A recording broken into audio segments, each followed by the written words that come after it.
Thank you very much for joining us, Ms. Andersen. What outcomes are expecting from this year's UN Environment Assembly? So we have a number of resolutions that are on the docket, so to speak. Pollution is one. How are we going to deal with air pollution? 7 million people die prematurely every year from air pollution. So how can we step up? I know that this is a global problem, but many countries, including China, are really leaning in and finding solutions to this problem. So how can we learn from each other and making sure, so pollution is one example, making sure that we will have clean air. But there are other resolutions, for example, nature-based solutions. How can we invest in nature so that nature can give us back? So how can we ensure that we have vibrant ecosystems? It's a little bit similar to the Chinese redlining, where we have, what you can do and how you can restore biodiversity. So there's a lot of emphasis on that, as well as a number of resolutions that deal with chemicals and mining, because we are going to need a lot of new materials, lithium, copper, etc. And we need to find that in the mines, obviously, but how can we ensure that we do the mining sustainably? Also, circular economy, probably the last example I will mention. Today, we take, we make, and we waste. How can we be more circular about it? How can we ensure that the things we will now be wasting, we're not wasting, but we are reusing? So I think these are some of the issues that we will have on the table, and I hope that all these resolutions will be passed. What are some of the most thorny issues during the plenary session that are hampering multilateral efforts, and what could be the solutions? So it's always difficult if you have 193 dinner guests that they all should agree. Here we have 193 member states, and they come with different realities, different priorities, different interests. But that's the beauty of multilateralism. How can we make sure that there's room for everybody? There's some that have certain economic interests or certain political interests, but we need to accommodate us all because we live on this one planet that we share, and we need to find a way of working together. When we have problems, the only way that we can solve some of these environmental problems is by collaboration. If you have climate change, I have climate change. It doesn't stop at your border or my border. If I put plastic in the oceans, the next thing you have my plastic in the oceans. So we need to find these multilateral solutions.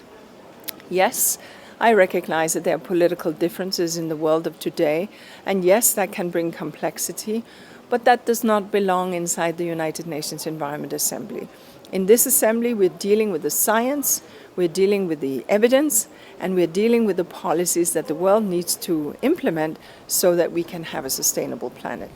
What do you make of the role of China at this year's UN Environment Assembly? China has been a phenomenal partner with the United Nations Environment Programme and with our multilateral environmental agreements.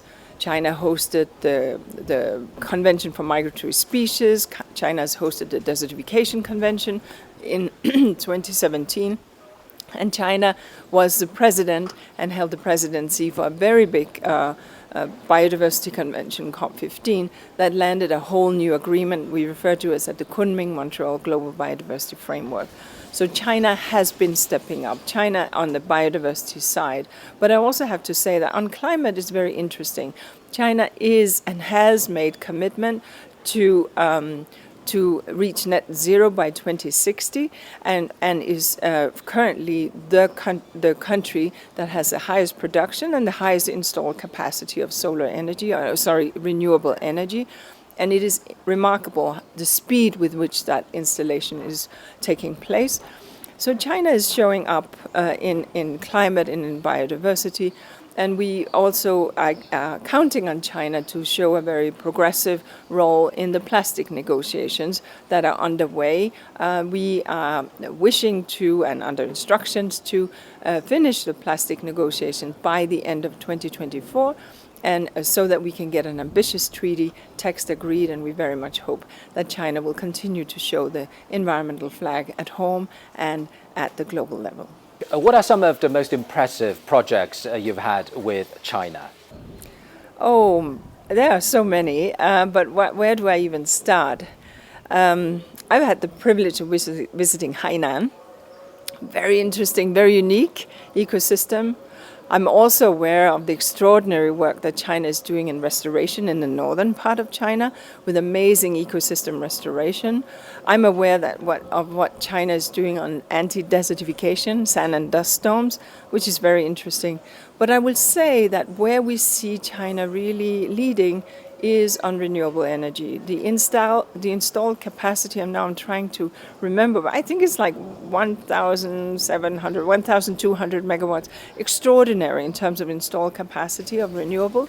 And what is being added on a yearly basis is incredible.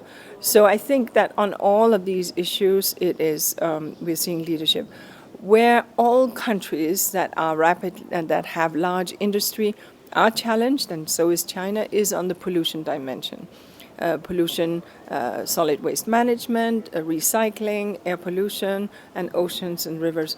And I think China is very much aware of that. And I think is President Xi who speaks about lush mountains and lucid rivers. And I think that is so poetic and so real, and that sets a very nice goal that every person can relate to. Thank you very much, Ms. Andersen. Wonderful. Thank you very much.